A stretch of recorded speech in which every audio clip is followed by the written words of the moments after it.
A few years ago, I was working on a product feature where everybody agreed on one thing. We just need to talk to more users. There was only one problem. Our users were too busy to talk to us. Our users weren't early adopters hanging out in Slack communities. They were operators, they were managers, they were leaders, people whose calendars looked like a game of Tetris played on hard mode. We would reach out for interviews and get replies like, I can make some time this quarter, maybe sometimes in the middle of next quarter, maybe next month, or my favorite, no reply at all. The leadership team wanted more discovery, which was a good thing. Design wanted more insights, and engineering wanted clear customer-backed requirements. So the question became unavoidable. How do you run discovery when your users do not have time for you? Because quite frankly, they paid to use the product. They didn't pay to co-create with you. So this video is about what I learned the hard way. That discovery with busy users doesn't fail because they don't care. It fails because you are asking the wrong way. For starters, there's a myth that holds most product managers back.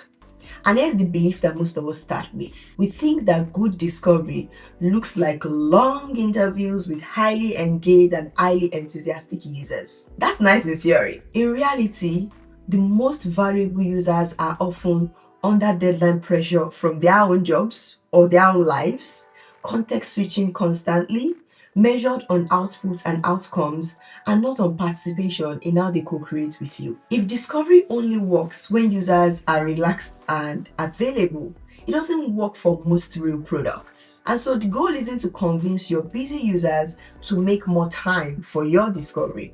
The goal is to design your discovery in a way that respects how little time they have. Here's a real-world example.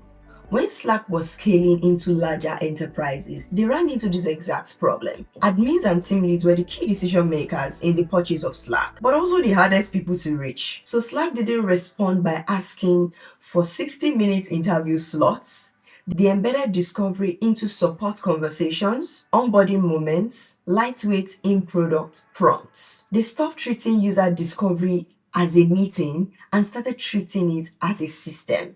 This is the mindset shift that changes everything. Discovery isn't something users attend, it is something you extract from how they work. Most of your busy users will not sit and reflect with you, but they will complain when they are blocked. They will hack workarounds to problems that they're experiencing with your products. They will ignore the features that don't matter to them, and they will overuse the ones that do. And so your job as a product manager is to catch those signals without asking for permission. Now here's your first principle. Shorten the ask before you increase the sample. If you're asking a busy user for 45 minutes, you're already losing. Instead, start with micro asks. Examples of micro asks that actually work are: which of these would you click first? Can you react to these screenshots? What would you expect to happen here? A quick 5 minutes response beats 50. 10 small signals from 10 users beats one perfectly curated interview from users that you would never get. And so the lesson here is this: discovery doesn't need depth every time. Sometimes all discovery needs is momentum and traction. Your second principle: move your discovery closer to the moment of pain. For the most part, busy users will not remember the pain much later. They'll probably tell you about it in the moment and get it over and done with. So you should go where the pain already exists. The pain exists in support tickets. The pain exists in sales call recordings. It exists at onboarding drop-off. The pain exists at feature abandonment. At Shopify, product managers routinely mine merchant support interaction as discovery input, not as a backup, but as a primary source. Why? Because users are already explaining what is wrong. You just need to listen systematically. Third principle: use prototypes as questions, not validation. One mistake product managers make with busy users is asking them abstract questions. Questions like, would you use a feature that does XYZ?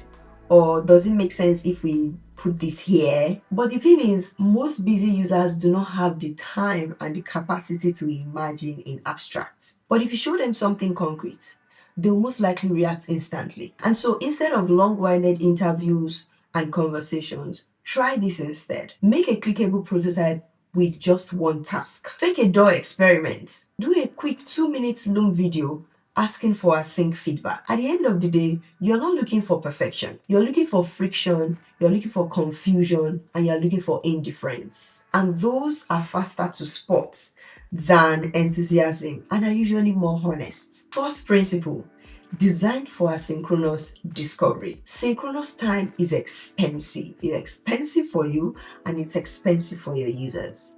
But asynchronous discovery scales faster. And so what does this look like in practice? Slack threads instead of meetings. One question survey tied to actions. Even documents that users can comment on when they have some time. Busy users would respond when they have the energy. Your job is to be ready in a moment's notice when they do. This also removes the pressure where they don't feel like they're on the spot. And for the most part, you get more candid input as a result because you're not hovering over them for a response. Principle 5, accept that you get less and make it count. Here is the uncomfortable truth. With busy users, you won't get perfect narratives, you won't get clean user journeys, you won't get long explanations. What you get are fragments. A sentence, a complaint, a behavior, a nudge, a click. That in and of itself is not failure.